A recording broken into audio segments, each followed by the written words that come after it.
నమస్కారం, BTV news కి స్వాగతం. ముందుగా హెడ్లైన్స్. నేడు మాజీ ప్రధాని పివి నరసింహారావు 104వ జయంతి. పివికి నివాళులర్పించిన సీఎం చంద్రబాబు, విద్యాశాఖ మంత్రి నారా లోకేష్. దేశ గతిని మార్చిన ఆర్థిక సంస్కరణల రూపకర్త పివి నరసింహారావు అని ప్రశంస. హైదరాబాద్లోని మహాన్యూస్ కార్యాలయంపై దాడి ఘటన. స్పందించిన ఏపీ ఉప ముఖ్యమంత్రి పవన్ కళ్యాణ్. మీడియాపై దాడులు చేయడం సరికాదని హితవు. మహిళల రక్షణకు కూటమి ప్రభుత్వం పెద్దపీట వేస్తుందన్న ఆంధ్రప్రదేశ్ హోంమంత్రి వంగలపూడి అనిత. నేడు శక్తి యాప్ ద్వారా మహిళలకు భద్రత, భరోసా ఇస్తున్నామని హోంమంత్రి. మొబైల్ను రక్షణగా, అస్త్రంగా వినియోగించుకోవాలని సూచించిన అనిత. మెప్మా డ్వాక్రా సంఘాలు సీఎం చంద్రబాబు మానస పుత్రిక అన్న విజయవాడ ఎంపీ కేశినేని శివనాథ్. డ్వాక్రా సంఘాలు చేస్తున్న సేవలు అభినందనీయమన్న ఎంపీ. ఎన్టీఆర్ జిల్లాలోని అన్ని నియోజకవర్గాల్లో మెప్మా డ్వాక్రా బజార్లు ఏర్పాటు చేసేందుకు కృషి చేస్తున్నామని వెల్లడి. భారత మాజీ ప్రధాని, భారతరత్న పివి నరసింహారావు 104వ జయంతి సందర్భంగా ఆంధ్రప్రదేశ్ ముఖ్యమంత్రి చంద్రబాబు, మంత్రి నారా లోకేష్ ఆయనకు ఘనంగా నివాళులర్పించారు. దేశానికి ఆయన అందించిన సేవలను, ముఖ్యంగా ఆయన ప్రవేశపెట్టిన ఆర్థిక సంస్కరణలను స్మరించుకుంటూ సోషల్ మీడియా వేదికగా తమ అభిప్రాయాలను పంచుకున్నారు. దేశం అత్యంత క్లిష్ట పరిస్థితిలో ఉన్నప్పుడు ప్రధానిగా బాధ్యతలు చేపట్టి సాహసోపేతమైన ఆర్థిక సంస్కరణతో దేశ గతిని మార్చిన మహానీయుడు పివి అని ముఖ్యమంత్రి చంద్రబాబు నాయుడు కొనియాడారు. పివి నరసింహారావు ఎప్పటికీ స్ఫూర్తిగా నిలుస్తారని పేర్కొంటూ ఎక్స్ వేదికగా నివాళి అర్పించారు. భారత మాజీ ప్రధాని పివి నరసింహారావు గారి 104వ జయంతి సందర్భంగా ఘన నివాళి అర్పిస్తున్నారు. దేశం క్లిష్ట పరిస్థితుల్లో ఉండగా ప్రధాని బాధ్యతలు స్వీకరించి ఆర్థిక సంస్కరణల ద్వారా దేశగతిని మార్చిన పివి ఎప్పటికీ స్ఫూర్తిగానే నిలుస్తారు అని చెప్పారు. అదేవిధంగా రాష్ట్ర విద్యాశాఖ మంత్రి నారా లోకేష్ పివికి నివాళులర్పించారు. తొలి తెలుగు ప్రధానిగా, ఆర్థిక సంస్కరణల రూపకర్తగా పివి కీర్తి గడించారని లోకేష్ గుర్తు చేశారు. బహుముఖ ప్రజ్ఞాశాలి అయిన పివి దేశానికి, రాష్ట్రానికి చేసిన సేవలను స్మరించుకోవాలని పిలుపునిచ్చారు. హైదరాబాద్ లో మహాన్యూస్ ఛానల్ ప్రధాన కార్యాలయంపై జరిగిన దాడిని AP deputy CM Pawan Kalyan తీవ్రంగా ఖండించారు. మీడియా సంస్థపై భౌతిక దాడులకు పాల్పడడం అత్యంత గణనీయమైన చర్య అని ఆయన అభిప్రాయపడ్డారు. ఈ మేరకు ఆయన శనివారం ఒక ప్రకటన విడుదల చేశారు. మీడియా సంస్థలు ప్రసారం చేసే వార్తలు లేదా కథనాలపై ఎవరికైనా అభ్యంతరాలు ఉంటే వాటిని తెలియజేయడానికి నిర్దిష్టమైన ప్రజాస్వామ్యబద్ధమైన పద్ధతులు ఉంటాయని పవన్ కళ్యాణ్ గుర్తు చేశారు. ఆ మార్గాలను అనుసరించకుండా నేరుగా కార్యాలయాలపై దాడులకు దిగడం ఏమాత్రం సమంజసం కాదని ఆయన స్పష్టం చేశారు. ఇలాంటి చర్యలు ప్రజాస్వామ్య స్ఫూర్తికి పూర్తి విరుద్ధమని తెలిపారు. మహాన్యూస్ ఛానల్పై జరిగిన ఈ దాడిని ప్రజాస్వామ్యాన్ని గౌరవించి ప్రతి ఒక్కరూ తప్పనిసరిగా ఖండించారని ఆయన పిలుపునిచ్చారు. ఈ ఘటనపై తెలంగాణ రాష్ట్ర ప్రభుత్వం తక్షణమే స్పందించాలని పవన్ కళ్యాణ్ విజ్ఞప్తి చేశారు. దాడికి బాధ్యులైన వారిని గుర్తించి వారిపై చట్ట ప్రకారం కఠిన చర్యలు తీసుకోవాలని ఆయన కోరారు. భవిష్యత్తులో ఇలాంటి సంఘటనలు పునరావృతం కాకుండా చూడాల్సిన బాధ్యత ప్రభుత్వంపై ఉందని పవన్ కళ్యాణ్ సూచించారు. ఒక్కసారి ఈ విజువల్ చూడండి. ప్రజాస్వామ్యం ఏమైపోతుంది, మీడియా స్వేచ్ఛ ఏమైపోతుంది, ఫోన్ ట్యాపింగ్ జరిగిందా లేదా, ఫోన్ ట్యాపింగ్ సంబంధించి వాస్తవాలని బయట పెట్టేటువంటి ప్రయత్నం చేస్తే ఈ రాయితో చంపేస్తారా మీడియాని? ఎవరు మీకు రైట్స్ ఇచ్చారు? మీరు సమాధానం చెప్పాలి. ఫోన్ ట్యాపింగ్ జరిగిందా లేదా, ఇళ్లలో ఉన్నటువంటి ఆడవాళ్ళ ఫోన్లు విన్నారా లేదా? ఇప్పటి వరకు గళాన్ని వినిపిస్తూ వచ్చాం. ఇక నుంచి మరింతగా ప్రశ్నిస్తాం, వాస్తవాలను బయట పెడతాం, ప్రపంచానికి తెలియజేస్తాం. భారతదేశంలోనే అత్యంత నీచమైనటువంటి, హేయమైనటువంటి చర్య రాజకీయ నాయకులవి, జర్నలిస్టులవి, మీడియా అధిపతులవి, వ్యాపారవేత్తలవి, సినిమా వాళ్ళవి ఫోన్లు ట్యాప్ చేయటం ఏంటండి? ఇంట్లో ఆడవాళ్ళ ఫోన్లు ట్యాప్ చేయటం ఏంటండి? ఫోన్లు ట్యాప్ చేశారని ప్రశ్నిస్తే మీడియాగా బాధ్యత లేదా? ప్రశ్నిస్తే ఎలాగానా? ఇదా కార్లు ధ్వంసం చేయటం, ఈ రకంగానా? ఇదా ఏమైపోవాలి? ఖచ్చితంగా మరి దీనికి సంబంధించి ఆఫీసులో ఉన్నటువంటి పైన అద్దాలన్నీ పగలగొట్టారు. ఆఫీసులో ఉన్నటువంటి మహిళా సభ్యుల మీద దాడి చేశారు. ఆఫీసు లోపల కూడా ఆ విధంగా ఒక్కసారి చూస్తే నిజంగా అసలు ఇది ఏం జరుగుతుంది? ఏం చెయ్యాలనుకున్నారు? భయపెట్టి ప్రజాస్వామ్యాన్ని నిలవరించాలనుకుంటున్నారా? భయపెట్టి మీడియా గొంతు నొక్కాలని ప్రయత్నం చేస్తున్నారా? మహిళల రక్షణకు కూటమి ప్రభుత్వం పెద్దపీట వేస్తుందని ఆంధ్రప్రదేశ్ హోంమంత్రి వంగలపూడి అనిత అన్నారు. నేడు శక్తి యాప్ ద్వారా మహిళలకు భద్రత, భరోసా ఇస్తున్నామని ఉద్ఘాటించారు. మొబైల్ ను మనకు రక్షణగా, అస్త్రంగా వినియోగించుకోవాలని సూచించారు. విజయవాడ పోలీస్ కమిషనరేట్ ఆధ్వర్యంలో సురక్ష 360 కార్యక్రమం నిర్వహించారు. ఈ కార్యక్రమంలో హోంమంత్రి అనిత పాల్గొని మాట్లాడారు. ఆపదలో ఉన్నవారు వాట్సాప్ నెంబర్కు ఒక మెసేజ్ చేస్తే పోలీసులు వెంటనే అప్రమత్తం అవుతారని హోంమంత్రి అనిత చెప్పుకొచ్చారు. సీసీ కెమెరాల ద్వారా ఏపీలో నేరాల సంఖ్య తగ్గిందని అన్నారు. ఎన్టీఆర్ జిల్లా కమిషనరేట్ టెక్నాలజీ వినియోగంలో ముందంజలో ఉందని ప్రశంసించారు. ఎక్కడ నేరం జరిగినా, ట్రాఫిక్ స్తంభించిన అసాంఘిక శక్తుల అడ్డాలను టెక్నాలజీ ద్వారా గుర్తించి చర్యలు తీసుకుంటున్నారని తెలిపారు. తెలిపారు. అస్త్రం యాప్ ద్వారా ఎప్పటికప్పుడు ట్రాఫిక్ సమస్యలను పరిష్కరిస్తున్నారని చెప్పారు. నేడు పోలీసింగ్ అనేది ప్రజలకు చాలా చేరువ అవుతుందని తెలిపారు. మోడల్ పోలీస్ స్టేషన్లను ఎన్టీఆర్ జిల్లా మొత్తం విస్తరించాలని హోంమంత్రి అనిత సూచించారు. ఏపీలో ఇటీవల ఆన్లైన్ మోసాలు కూడా బాగా పెరిగాయని చెప్పారు. ప్రజలు కూడా అజ్ఞాత వ్యక్తుల నుంచి వచ్చే మెసేజ్లకు స్పందించవద్దని కోరారు. ఇలాంటి మోసాలను కూడా అరికట్టేందుకు టెక్నాలజీ ద్వారా పోలీసులు చర్యలు తీసుకుంటున్నారని వెల్లడించారు. ప్రజల భద్రత కోసం ఏపీ పోలీస్ శాఖ తమ ప్రభుత్వం ప్రత్యేక చర్యలు తీసుకుంటుందని చెప్పారు. స్మార్ట్ పోలీసింగ్, ఇన్విజిబుల్ పోలీసింగ్ తో నేరాలకు అడ్డుకట్ట వేస్తున్నామని తెలిపారు. మెప్మా డ్వాక్రా సంఘాలు సీఎం చంద్రబాబును మానస పుత్రిక అని డ్వాక్రా సంఘాలు చేస్తున్న సేవలను అభినందనీయమని ఎంపీ కేసినేని శివనాథ్ కొనియాడారు. ఎన్టీఆర్ జిల్లాలోని అన్ని నియోజకవర్గాల్లో మెప్మా డ్వాక్రా బజార్లు ఏర్పాటు చేసేందుకు కృషి చేస్తున్నామని తెలిపారు. నగరంలోని ఐవీ ప్యాలెస్ లో మెప్మా డిపార్ట్మెంట్ లో పనిచేసే స్లమ్ సమైక్య రీసోర్స్ పర్సన్ కు ట్యాబ్లు పంపిణీ కార్యక్రమం నిర్వహించారు. ఈ కార్యక్రమానికి ముఖ్య అతిథులుగా ఎంపీ కేసినేని శివనాథ్, ప్రభుత్వ విప్ ఎమ్మెల్యే బోండా ఉమామహేశ్వరరావు హాజరయ్యారు. విజయవాడ తూర్పు, పశ్చిమ, సెంట్రల్ నియోజకవర్గాల్లో 500 మంది ఆర్పీ పర్సన్స్ కి ఎంపీ కేసినేని శివనాథ్, ఎమ్మెల్యే బోండా ఉమామహేశ్వరరావు ట్యాబ్లు పంపిణీ చేశారు. ఈ సందర్భంగా ఎంపీ మాట్లాడుతూ డ్వాక్రా మహిళల అభివృద్ధి కోసం skill development centre, common facility centres తన సొంత నిధులతో ఏర్పాటు చేస్తానన్నారు. ముఖ్యమంత్రి చంద్రబాబు నాయుడు సంకల్పమైన ఇంటికో పారిశ్రామికవేత్తను తయారు చేయాలన్న ఆశయానికి అనుగుణంగా డ్వాక్రా సంఘాలు పనిచేయాలన్నారు. ఈ కార్యక్రమంలో MEPMA PO Venkatanarayana, AP building other constructions workers advisory committee chairman Gottumukkala Raghuramaraju, TDP floor leader Nelibandla Balaswamy, TDP నాయకులు వి నరసింహ చౌదరి, మాదిగాని గురునాథం తదితరులు పాల్గొన్నారు. ప్రభుత్వం గౌరవ ముఖ్యమంత్రి గారి ఆధ్వర్యంలో డ్వాక్రా మహిళా సంఘాలు చూసే ఆర్పీలందరికీ కూడా రాష్ట్రం మొత్తం ట్యాబ్లు ఇవ్వడం జరిగింది. వాళ్ళ ప్రభుత్వం మనం చూస్తే డిజిటలైజేషన్ మీద చాలా దృష్టి పెట్టింది. నిజంగా మొన్న కూడా చూసాం, వాట్సాప్ గవర్నర్స్ ద్వారా దాదాపు 550 సేవలు వాట్సాప్ ద్వారా మనం అందుకోబోతున్నాం. అదేవిధంగా రాష్ట్ర ప్రభుత్వానికి డ్వాక్రా మహిళలకి మధ్యలో అనుసంధానం చేసే ఆర్పీలందరికీ కూడా ట్యాబ్ ద్వారా రాష్ట్ర ప్రభుత్వం చేసే అభివృద్ధి కార్యక్రమాలు, అంతేకాకుండా సంక్షేమ కార్యక్రమాలు, డ్వాక్రా మహిళలకి కొత్త పద్ధతుల్లో మార్కెటింగ్ విధానంలో సూచించడంలో, ఈ కామర్స్ కి, అంతేకాకుండా వాళ్ళ లోన్లు కానీ వాళ్ళ యొక్క అవసరాలన్నింటినీ కూడా ట్యాబ్ లో నింపి వాళ్ళిద్దరికి ప్రభుత్వానికి డ్వాక్రా మహిళలకి ఒక అనుసంధానం క్రియేట్ చేయడానికి డిజిటలైజేషన్ ప్లాట్ఫామ్ ద్వారా ఇవాళ ట్యాబ్లు ఇవ్వడం జరిగింది.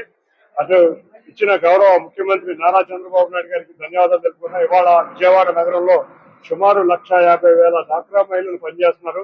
వాళ్ళందరూ నూతన పద్ధతుల్లో మార్కెటింగ్ ఉండే విధంగా కొత్త ప్రోడక్ట్ తయారు చేసి చక్కటి మార్కెటింగ్ ఈ కామర్స్ లో ఉండే విధంగా నేను కానీ, గౌరవ శాసనసభ్యులు బోండా ఉమా గారు కానీ గత నెల రోజుల నుంచి కలెక్టర్ గారిని కలిసాం, మంత్రివర్యులను కలిసాం. నిరంతరం ఇక్కడ ఉన్న పిఓ గారిని అన్నింటినీ ఆలోచించి వాళ్ళకి అవసరాలకి సరిపడా సెంటర్లు కాకుండా మార్కెటింగ్ సెంటర్లు కూడా ఓపెన్ చేసే విధంగా ఇవాళ విజయవాడ నగరంలో డ్వాక్రా మహిళలు రాష్ట్రం మొత్తానికి దారి చూపించే విధంగా మేమిద్దరం కలిసి చేస్తాం. తప్పకుండా దీన్ని అవకాశం ఇచ్చిన పెద్దలందరికీ పేరు పేరున ధన్యవాదాలు. అధికారంలోకి వచ్చే వరకు ఒక మాట, అధికారంలోకి వచ్చిన తర్వాత మరో మాట చెప్పడం తెలుగుదేశం ప్రభుత్వానికి సరికాదని సిపిఎం రాష్ట్ర నాయకులు, నగరపాలక సంస్థ స్టాండింగ్ కమిటీ మాజీ చైర్మన్ సిహెచ్ బాబురావు తూర్పరబట్టారు. మున్సిపల్ ఇంజనీరింగ్ కార్మికుల జీతాలు పెంచని డిమాండ్ చేస్తూ గడిచిన 4 రోజులుగా సమ్మెకు దిగి ఆందోళన చేస్తున్న ప్రభుత్వానికి పట్టకపోవడం సరికాదన్నారు. తక్షణమే ఇంజనీరింగ్ కార్మికుల సమస్యలు పరిష్కరించకపోతే ఆందోళన మరింత తీవ్రతరం అవుతుందని హెచ్చరించారు.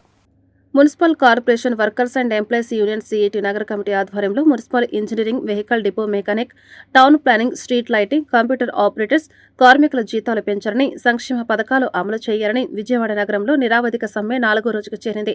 విజయవాడ ధర్నా చౌక్లో కార్మికులు తమ కుటుంబ సభ్యులతో కలిసి పిల్లలతో సహా చేపట్టిన సమ్మె ఆందోళనకు సిపిఎం పార్టీ నాయకులు సిహెచ్ బాబురావు, దోనెపూడి కాశీనాథ్ మద్దతు తెలిపారు. ఈ సందర్భంగా సిహెచ్ బాబురావు మాట్లాడుతూ సమ్మె కారణంగా నగరంలో 1 టౌన్ ప్రాంతంలో కొన్ని చోట్ల నీరు అందడం లేదని, నీరు అందే పరిస్థితి లేదన్నారు.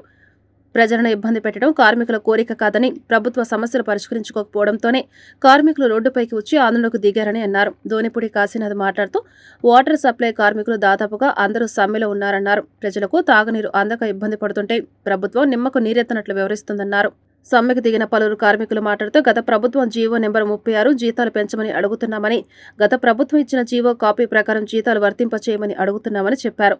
సమ్మె కాలం ఒప్పందం హామీలు అమలు చేయమని అడుగుతున్నామన్నారు. 36వ నెంబర్ జీవో ప్రకారం 21,000 రూపాయల జీతం, 24,000 రూపాయల జీతం అమలు చేయాలన్నారు.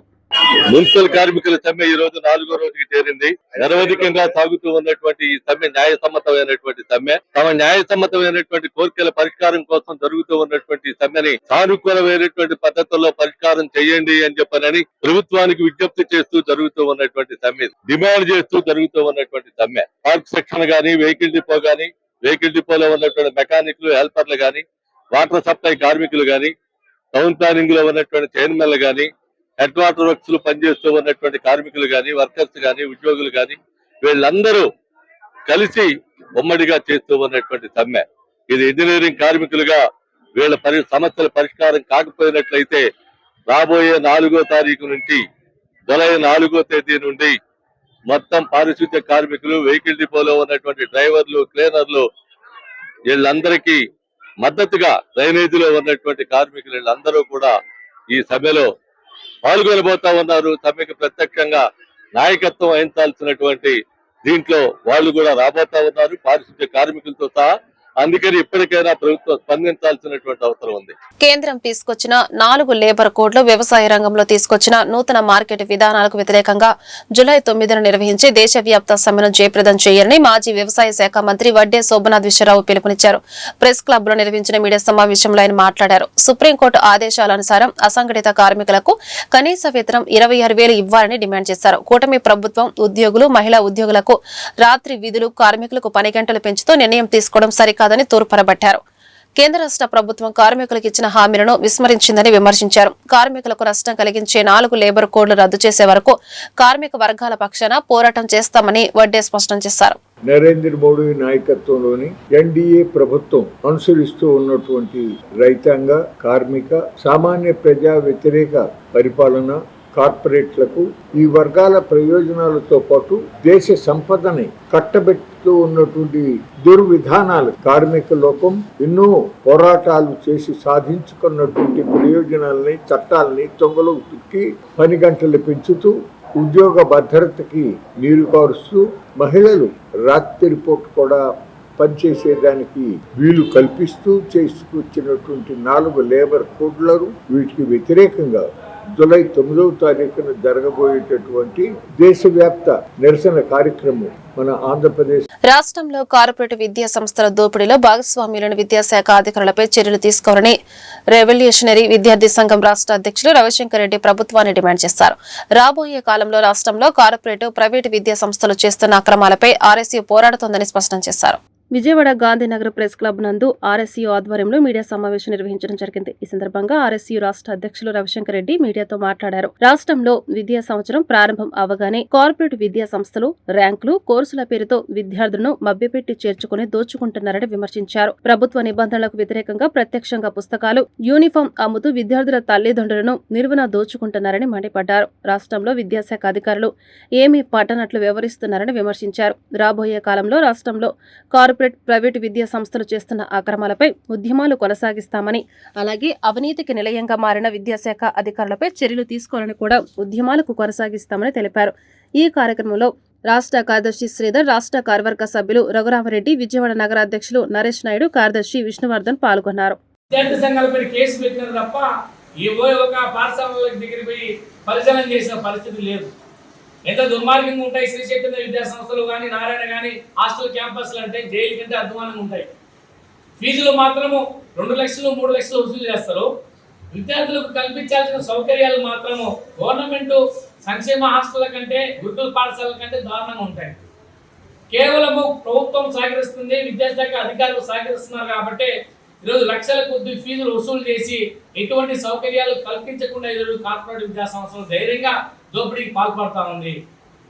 కాబట్టి ఈరోజు లోకేష్ గారు, విద్యాశాఖ మంత్రి ఉన్న లోకేష్ గారు ఈ విద్యాశాఖ అవినీతి పైన దృష్టి పెట్టాలా, విద్యాశాఖ అవినీతి, విద్యాశాఖను ప్రక్షాళన చేయాలని చెప్పి ఈరోజు రెవల్యూషనరీ స్టూడెంట్స్ యూనియన్ రాష్ట్ర ప్రభుత్వాన్ని విద్యాశాఖ మంత్రి మేము డిమాండ్ చేస్తున్నాము. పుట్టగొచ్చిన కార్పొరేట్ విద్యాసంస్థలను నియంత్రించాలని చెప్పి రాష్ట్ర ప్రభుత్వం మేము డిమాండ్ చేస్తాము. జాతీయ స్థాయి తెలుగు షార్ట్ ఫిల్మ్ పోటీలు ఈ సంవత్సరం సెప్టెంబర్ 21వ తేదీన ఎంబీవీకే భవన్ లో నిర్వహిస్తున్నట్లు అసోసియేషన్ అధ్యక్షుడు బీకేఎన్ఎస్ ప్రసాద్ వెల్లడించారు. ఈ సంవత్సరం ప్రైవేటు పాటల వీడియోలు పోటీలు, రీల్స్ పోటీలు కూడా జరుగుతాయని, పోటీలో పాల్గొన్న వారికి ఆకర్షణీయమైన నగదు బహుమతులు ఉంటాయని చెప్పారు. ఎంబీబీకే భవన్ లో తెలుగు షార్ట్ ఫిల్మ్ అసోసియేషన్ ఆధ్వర్యంలో మీడియా సమావేశం జరిగింది. ఈ కార్యక్రమానికి అసోసియేషన్ అధ్యక్షులు బీకేఎన్ ప్రసాద్, సెక్రటరీ బి అశోక్ సభ్యులు పాల్గొని మాట్లాడుతూ జాతీయ స్థాయి తెలుగు షార్ట్ ఫిల్మ్ పోటీలు ఈ సంవత్సరం సెప్టెంబర్ 21వ తేదీ గురజాడ అప్పారావు గారి జయంతి సందర్భాన్ని పురస్కరించుకొని మార్కినేని బసవపున్నయ్య విజ్ఞాన కేంద్రం, చుక్కపల్లి పిచ్చయ్య ఏసీ ఆడిటోరియంలో పోటీలు నిర్వహించడం జరుగుతోందన్నారు. ఈ సంవత్సరం ప్రైవేటు పాటల వీడియోల పోటీలు, రీల్స్ పోటీలు కూడా జరుగుతాయని, గెలుపొందిన వారికి ఆకర్షణీయమైన నగదు బహుమతులు అందజేస్తామన్నారు. పోటీలలో పాల్గొనదలిచిన వారు సెప్టెంబర్ 5వ తేదీలోపు షార్ట్ ఫిలిం, ప్రైవేట్ పాటల వీడియో, రీల్స్ పంపాలన్నారు. మా Telugu short film association office bearers కి, అలాగే తెలుగు షార్ట్ ఫిల్మ్ అసోసియేషన్ సభ్యులకు నా నమస్కారాలు తెలియజేసుకుంటున్నాను. తెలుగు షార్ట్ ఫిల్మ్ అసోసియేషన్ అనేది 2017లో స్టార్ట్ చేశాము. నిరంతరంగా ఈవెన్ కరోనా టైంలో కూడా మేము షార్ట్ ఫిల్మ్ కాంపిటీషన్స్ కండక్ట్ చేశాము. 2024 వరకు జరిగింది. ఈ సంవత్సరం సెప్టెంబర్ 21వ తారీఖున జరిపించడానికి నిర్ణయించుకున్నాము. అది మాకినేని బసవపున్నయ్య విజ్ఞాన కేంద్రాల ఏసీ హాల్లో నందు ఉంటది. ఉదయం 10 గంటల నుంచి రాత్రి 8:30, 9 వరకు జరుగుతాయి. అది కూడా ఇండస్ట్రీలో ఉన్న పెద్దలు ఎవరైతే ఉంటారో, డైరెక్టర్లు ఉన్నాయి, రైటర్లు, వాళ్ళని తీసుకొచ్చి వాళ్ళ సమక్షంలో ఈ ప్రైజ్ డిస్ట్రిబ్యూషన్ లో జరపడం జరుగుతుంది. షార్ట్ ఫిల్మ్ అంటే చిన్న సినిమా, పెద్ద సందేశం. అట్లాగే మేము ఈ షార్ట్ ఫిల్మ్ పోటీలు, షార్ట్ ఫిల్మ్ ఈ సంవత్సరం వచ్చేసి షార్ట్ ఫిల్మ్లు ఇది గురజాడ అప్పారావు గారి యొక్క జయంతి సందర్భంగా ఈ సంవత్సరం జరుపుతున్నాము, సెప్టెంబర్ 21వ తారీఖున. ఇందులో షార్ట్ ఫిల్మ్స్ వచ్చేసి షార్ట్ ఫిల్మ్ పోటీలు, రీల్స్ పోటీలు, అలాగే ప్రైవేట్ పాటల పోటీలు జరుగుతాయి. షార్ట్ ఫిల్మ్ పోటీ యొక్క నిడివి వచ్చేసి 2 నిమిషాల నుంచి 10 నిమిషాల వరకు, అలాగే ప్రైవేట్ పాటలు వచ్చేసి 5 నిమిషాలు బిలో ఉండాలి. అలాగే రీల్ వచ్చేసేసి 1 minute 30 seconds, 1 minute 30 seconds అంటే 1 సెకండ్ నుంచి కూడా స్టార్ట్ చేయొచ్చు. 1:30కి అయిపోవాలి. రీల్ నిడివి ఎలా ఉంటది. అలాగే మేము ప్రతి విభాగానికి ఎంట్రీ ఫీజు పెట్టామండి, minimum entry fee. Short film కి వచ్చేసి 500 రూపాయలు, ప్రైవేట్ పాటలు కూడా 500 రూపాయలు, అలాగే రీల్ కి వచ్చేసి 200 రూపీస్ పెట్టడం జరిగింది. అట్లాగే ఎవ్రీ పార్టిసిపెంట్ అంటే ఎంట్రీ ఫీజు ఎవరైతే కట్టారో, ఎంట్రీ మాకు ఎవరైతే పంపారో ప్రతి ఒక్కరికి మేము షీల్డ్, సర్టిఫికెట్ ఇస్తాము. అట్లాగే ప్రతి విభాగంలో ఫస్ట్, సెకండ్, థర్డ్ ప్రైజులు ఉంటాయి. షార్ట్ ఫిల్మ్ కి వచ్చేసి 10,000 రూపాయలు, 7,000 రూపాయలు, 5,000 రూపాయల బహుమతులు. అలాగే రీల్స్ కి వచ్చేసి 3,000, 2,000, 100, అలాగే 1,000 రూపాయలు. అలాగే మన పాటలు, ప్రైవేట్ పాటలకు వచ్చేసి 5,000, 3,000, 2,000గా నిర్ణయించడం జరుగుతుంది. సమాజంలో ప్రతి ఒక్కరూ సేవా భావాన్ని కలిగి ఉంటారని, తమకు తోచిన సహాయం చేయాలని Andhra hospitals managing director doctor PV Ramanamurthy అన్నారు. నిస్వార్థంగా మనం చేసే సేవకు మరికొందరు తోడై చేయూతను అందిస్తారని చెప్పారు. ఆంధ్ర హాస్పిటల్స్ తరపున చిన్నారులకు ఉచిత గుండె ఆపరేషన్లు తొలుత ఒక్కరితో ప్రారంభమై నేడు వందలాది మందికి చేస్తున్నామని, తాము చేస్తున్న సేవ కృషికి దాతలు తోడ్పాటును అందిస్తున్నారని చెప్పారు. Rotary club of Vijayawada east నూతన కార్యవర్గ సభ్యుల ప్రమాణ స్వీకార కార్యక్రమం గవర్నర్పేటలోని ఓ హోటల్లో శుక్రవారం జరిగింది. ఈ కార్యక్రమానికి Andhra hospitals managing director doctor PV Ramanamurthy ముఖ్య అతిథిగా విచ్చేశారు.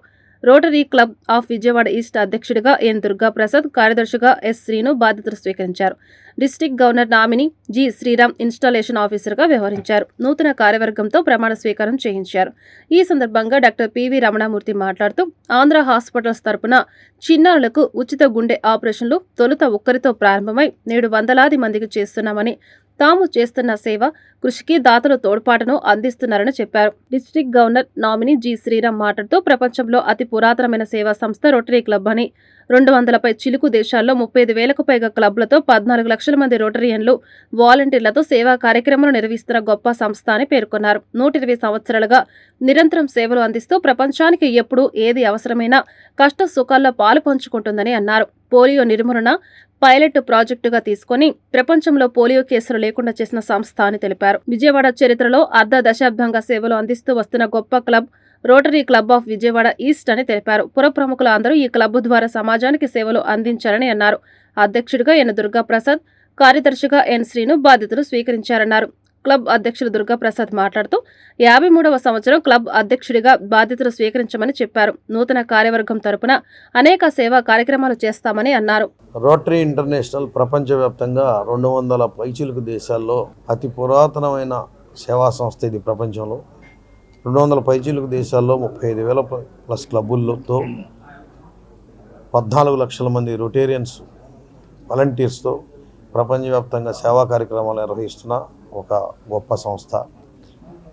120 సంవత్సరాల పాటు నిరంతరంగా చేస్తున్న సేవలు ప్రపంచానికి ఇప్పుడు ఏది అవసరమైనా శాంతి, సౌభాగ్యం, మానవాళి యొక్క కష్ట సుఖాలన్నింటిలో కూడా పాలు పంచుకుంటోంది.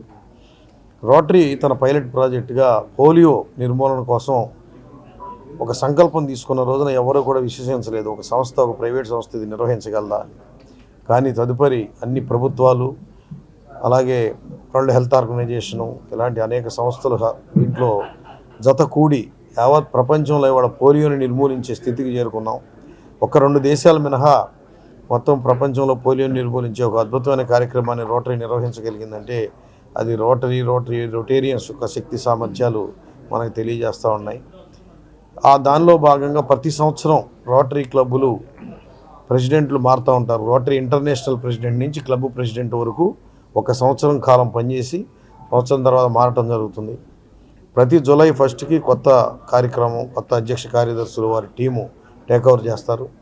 దీనిలో భాగంగా ఇవాళ rotary club of Vijayawada east, Vijayawada చరిత్రలో ఒక అర్ధ దశాబ్దంగా సేవా కార్యక్రమాలు నిర్వహిస్తూ వస్తున్న గొప్ప క్లబ్ ఇది.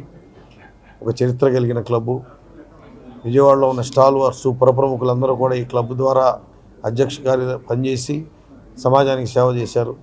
అలాంటి ఈ క్లబ్ని 53వ సంవత్సరంలో మళ్ళీ దాన్ని లీడ్ తీసుకుని ముందుకు నడిపించడానికి ఈ దుర్గాప్రసాద్ గారు అధ్యక్షుడిగా, శ్రీవేణు కార్యదర్శిగా ఈ కార్యక్రమాన్ని నిర్వహించడానికి ముందుకు వచ్చారు. కాబట్టి వాళ్ళ ఇన్స్టలేషన్ కార్యక్రమం ఈరోజు జరుగుతూ ఉంది.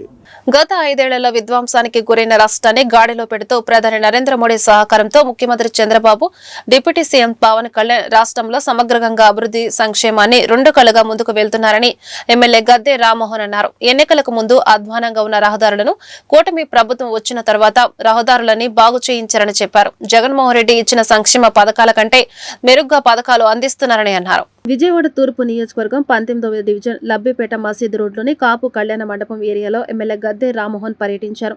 స్థానిక ప్రజలతో మాట్లాడి సమస్యలను అడిగి తెలుసుకున్నారు. అనంతరం నిరుపేద కుటుంబాలకు చెందిన 2 పార్టీ కార్యకర్తలకు స్వయం ఉపాధి చేసుకునేందుకు 50,000 విలువ చేసే బడ్డీ కొట్టు, టిఫిన్ బండి పంపిణీ చేశారు. ఈ సందర్భంగా ఎమ్మెల్యే గద్దె రామ్మోహన్ మాట్లాడుతూ అభివృద్ధి సంక్షేమాన్ని సమపాళల్లో ముందుకు తీసుకువెళ్తున్నారని చెప్పారు. జగన్మోహన్ రెడ్డి ఎన్నికల ముందు 1,000 రూపాయలు పెన్షన్ పెంచి ఇస్తారని ఇచ్చిన హామీని అమలు చేయడానికి 5 సంవత్సరాలు పట్టిందని, చంద్రబాబు ముఖ్యమంత్రి అయిన మరునాడే 1,000 రూపాయలు పెంచి మొదటి నెల నుంచే పెంచిన పెన్షన్లు పంపిణీ చేశారన్నారు. తూర్పు నియోజకవర్గంలో కూటమి ఆధ్వర్యంలో రేషన్ కార్డులు కలిగిన పేద ప్రజలు ఎవరైనా చిన్న నిర్మాణాలు చేసుకుంటుంటే వారికి ఇంటి ముందు ఉచితంగా ఇసుక దించే కార్యక్రమం చేస్తున్నామని తెలిపారు. వైసీపీ ప్రభుత్వంలో ఇసుకతో దోచుకున్నారని, ఉపాధి లేక కార్మికులు ఇబ్బంది పడ్డారని అన్నారు. 1 పైసా అప్పు తేకుండా కూటమి ప్రభుత్వం పాలన చేస్తుందని, ఉద్యోగస్తులకు 1వ తేదీన జీతాలు ఇస్తున్నారని, పెన్షన్దారులకు 1వ తేదీన పెన్షన్లు ఇస్తున్నారని చెప్పారు. P4 విజన్ 2047 కార్యక్రమాలన్నీ పేద ప్రజలను అభివృద్ధి చేయడమే అన్నారు. డివిజన్ పార్టీ అధ్యక్షులు భాగం సాయి ప్రసాద్ మాట్లాడుతూ యూజీడీ, వీధి దీపాల సమస్యలను స్థానికులు ఎమ్మెల్యే దృష్టికి తీసుకువెళ్లగా అధికారులతో మాట్లాడి పరిష్కారానికి హామీ ఇచ్చారన్నారు. ఎలక్షన్ క్యాంపెయిన్లు ఇచ్చిన హామీ ప్రకారం ఒక్కొక్కటి నెరవేరుస్తున్నామని చెప్పారు. సంవత్సర కాలం పూర్తవుతున్న సందర్భంలో ఈ సంవత్సరంలో చిందరవందరైన ఆంధ్ర రాష్ట్రాన్ని ఎక్కడెక్కడ కుళ్ళిపోయిందో ఆ కుళ్ళంతా తీసేస్తూ సమగ్రంగా సంక్షేమ కార్యక్రమం, అభివృద్ధి కార్యక్రమం 2 కూడా 2 కళ్ళలాగా ముందుకు తీసుకెళ్ళాలని కాన్సెప్ట్తో నారా చంద్రబాబు నాయుడు గారు, పవన్ కళ్యాణ్ గారు, బీజేపీ మోడీ గారి సహకారంతో ముందుకెళ్ళడం జరుగుతూ ఉంది. ఇక్కడ మనందరం కూడా అర్థం చేసుకోవాల్సింది, మొన్న ఎలక్షన్ జరిగే ముందు రోజు వరకు రోడ్లన్నీ ఏ విధంగా ఉన్నాయి. ఇంకా పట్టణంలో రోడ్ల కంటే కూడా మరీ హీనంగా రూరల్ రోడ్లు. మన పక్కన విజయవాడ నగరానికి ఆనుకున్న కానూరు ప్రధానమైన రహదారి కనీసం కారు మీద కాదు, సైకిల్ మీద నడిచి కూడా వెళ్ళలేని పరిస్థితి. రాష్ట్రంలో మొత్తం కూడా 1 నెలలోపు, 1 నెల కాలం అధికారం, నెల కాలంలో గుంటలన్నీ పూడ్చారంటే అది ఎట్టా ఆయనకి సాధ్యమైంది, ఈయనకి ఎందుకు కాల. ఇవాళ ఆయన ఇచ్చిన సంక్షేమ కార్యక్రమాల కంటే మెరుగ్గా ఒక పిల్లడికి ఇచ్చేది, ఇంట్లో 4 పిల్లలు ఉన్న ఈ ప్రాంతంలో మీరు చూడండి, కలిసి 4, 3 ఉన్న పిల్లలు అనేక మంది ఉంటారు. వాళ్ళందరికీ కూడా ఇచ్చారంటే ఇటు అభివృద్ధి అటు సంక్షేమం ఏ విధంగా చేస్తూ ఉన్నారు. ఇవాళ నువ్వు 5 సంవత్సరాల పాటు మొట్టమొదటి 2 సంవత్సరాలు ఒక్క పైసా కూడా పెంచకుండా 2 సంవత్సరాల తర్వాత 250 పెంచుకుంటూ 4 సంవత్సరాల్లో 1000 పెంచడానికి నువ్వు 5 సంవత్సరాలు తీసుకున్నారు. మరి ఇక్కడ అదే 1000 పెంచడానికి ఆయన అధికారంలోకి వచ్చిన మర్నాడే 1000 రూపాయలు పెంచడం జరిగింది. ఇవాళ పెన్షన్ 250 రూపాయలు పెంచడానికి నువ్వు 2 సంవత్సరాలు తీసుకోండి, ఇంకేదైనా 1 మిగిలితే ఇంకా చేయలే అని చెప్తా ఉన్నారంటే అంటే ఇనే ప్రజల్ని వాళ్ళకి ఎట్టాగు పెద్ద ఇంగిత జ్ఞానం తక్కువ, ఇనే ప్రజల్ని ఒకసారి గమనించుకోమని కోరుతాను. ఏ విధమైన పరిస్థితి ఉంది, ఇసుకని బంగారం కంటే మిన్నగా ముగ్గురేటట్టు చేసి వాళ్ళు బ్లాక్ మార్కెట్ తీసుకెళ్లారు. అదే ఇసుకను ఉచితంగా ఇస్తాం. అదే ఇసుకను మన నియోజకవర్గం తూర్పు నియోజకవర్గం అయితే తెలుగుదేశం పార్టీ జనసేన కూటమి ఆధ్వర్యంలో రేషన్ కార్డు కలిగిన పేదవాళ్ళు ఏదైనా చిన్న నిర్మాణాలు చేసుకుంటే వాళ్ళకు ఒక్క పైసా ఖర్చు లేదు. ట్రాన్స్పోర్ట్ ఖర్చు లేదు, అక్కడ ఎత్తుడు దింపుడు ఖర్చు లేదు, ట్రాన్స్పోర్ట్ ఒక్క పైసా ఖర్చు లేకుండా ఇంటి ముందు ఇసుక దించే కార్యక్రమం మేము చేపడుతుంది. వార్తలు ముగించే ముందు హెడ్లైన్స్ మరొకసారి. నేడు మాజీ ప్రధాని పివి నరసింహారావు 104వ జయంతి. పివికి నివాళులర్పించిన సీఎం చంద్రబాబు, విద్యాశాఖ మంత్రి నారా లోకేష్. దేశ గతిని మార్చిన ఆర్థిక సంస్కరణల రూపకర్త పివి నరసింహారావు అని ప్రశంస. హైదరాబాద్లోని మహాన్యూస్ కార్యాలయంపై దాడి ఘటన. స్పందించిన ఏపీ ఉప ముఖ్యమంత్రి పవన్ కళ్యాణ్. మీడియాపై దాడులు చేయడం సరికాదని హితవు. మహిళల రక్షణకు కూటమి ప్రభుత్వం పెద్దపీట వేస్తుందన్న ఆంధ్రప్రదేశ్ హోంమంత్రి వంగలపూడి అనిత. నేడు శక్తి యాప్ ద్వారా మహిళలకు భద్రత, భరోసా ఇస్తున్నామని హోంమంత్రి. మొబైల్ను రక్షణగా అస్త్రంగా వినియోగించుకోవాలని సూచించిన అనిత. మెప్మా డ్వాక్రా సంఘాలు సీఎం చంద్రబాబు మానస పుత్రిక అన్న విజయవాడ ఎంపీ కేశినేని శివనాథ్. డ్వాక్రా సంఘాలు చేస్తున్న సేవలు అభినందనీయమన్న ఎంపీ. ఎన్టీఆర్ జిల్లాలోని అన్ని నియోజకవర్గాల్లో మెప్మా డ్వాక్రా బజార్లు ఏర్పాటు చేసేందుకు కృషి చేస్తున్నామని వెల్లడి. ఈ వార్త ఇంతటితో సమాప్తం. నమస్కారం.